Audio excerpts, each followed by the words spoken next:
Peace. Welcome to our class, where we explore the fascinating world of energy. Today, we will learn about the 7 forms of energy: mechanical, thermal, chemical, electrical, radiant, nuclear, and sound energy.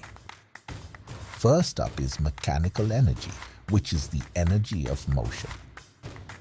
Next, we have thermal energy, which is all about heat. Chemical energy is stored in the bonds of molecules and is released during chemical reactions.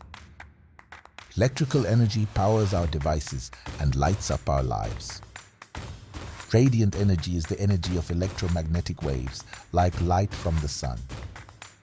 Finally, sound energy is produced when vibrations travel through the air. Clock it! For more tutorials, subscribe on my YouTube channel at The Hip Hop Teacher.